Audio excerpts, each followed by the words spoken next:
आप सभी को जय मसीह की द बाइबल पोर्शन में आपका स्वागत है। हमारा आज का वचन है दूसरा राजाओं की पुस्तक 10वां अध्याय वचन 15 से 36। जब वह वहां से चला तब रेकाब का पुत्र यहोनादाब सामने से आता हुआ उसको मिला। उसका कुशल उसने पूछकर कहा, मेरा मन तो तेरे प्रति निष्कपट है, क्या तेरा मन भी वैसा ही है? यहोनादाब ने कहा, हाँ ऐसा ही है।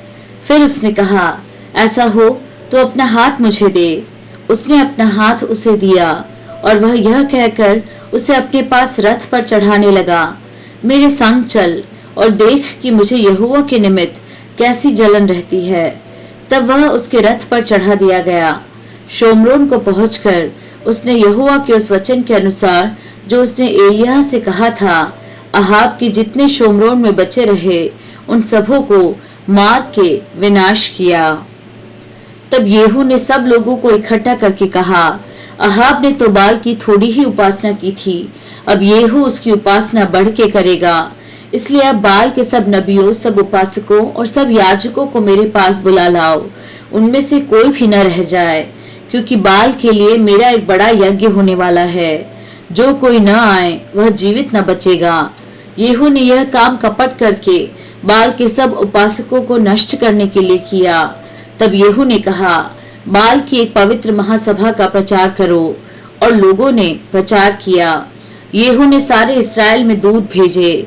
तब बाल के सब उपासक आए, यहाँ तक कि ऐसा कोई न रह गया जो न आया हो।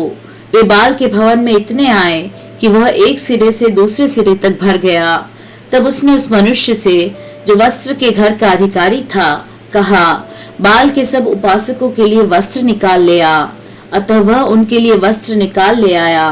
तब येहू रेकाब के पुत्र यहोनादाब को संग लेकर बाल के भवन में गया और बाल के उपासकों से कहा, ढूंढ कर देखो कि यहाँ तुम्हारे संग यहोवा का कोई उपासक तो नहीं है, केवल बाल ही के उपासक हैं। तब वे मेल बलि और होम बलि चढ़ाने को भीतर गए। येहू ने तो 80 पुरुष बाहर ठहरा कर उनसे कहा था, यदि उन मनुष्यों में से जिन्हें मैं तुम्हारे हाथ कर दूं कोई भी बचने पाए तो जो उसे जाने देगा उसका प्राण उसके प्राण के बदले जाएगा। फिर जब होम बलि चढ़ चुका तब येहू ने पहरों और सरदारों से कहा, भीतर जाकर उन्हें मार डालो, कोई निकलने न पाए। तब उन्होंने उन्हें तलवार से मारा और पहरुए सरदार उनको बाहर फेंककर बाल के भवन के नगर को गए। और उन्होंने बाल के भवन में की लाठें निकाल कर फूंक दी और बाल की लाठ को उन्होंने तोड़ डाला और बाल के भवन को ढाकर शौचालय बना दिया, और वह आज तक ऐसा ही है।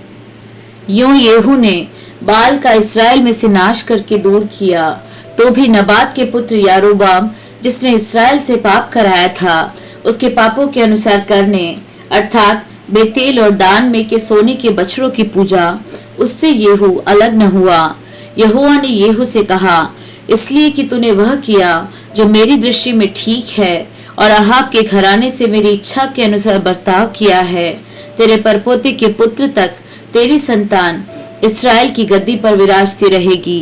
परंतु येहू ने इस्राएल के परमेश्वर यहोवा की व्यवस्था पर पूर्ण मन से चलने की चौकसी न की, वरन यारोबाम जिसने इस्राएल से पाप कराया था उसके पापों के अनुसार करने से वह अलग न हुआ।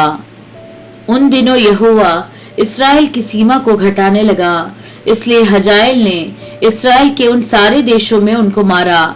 यरदन से पूर्व की ओर गिलाद का सारा देश और गादी और रूबेनी और मनश्शेई का देश अर्थात अरोएर से लेकर जो अर्नोन की तराई के पास है, गिलाद और बाशान तक, येहू के और सब काम और जो कुछ उसने किया और उसकी पूर्ण वीरता, यह सब क्या इस्राएल के राजाओं के इतिहास की पुस्तक में नहीं लिखा है? अंत में येहू अपने पुरखाओं के संग सो गया और शोम्रोन में उसको मिट्टी दी गई और उसका पुत्र यहोआहाज उसके स्थान पर राजा बन गया। येहू के शोम्रोन में इस्राएल पर राज्य करने का समय 28 वर्ष का था।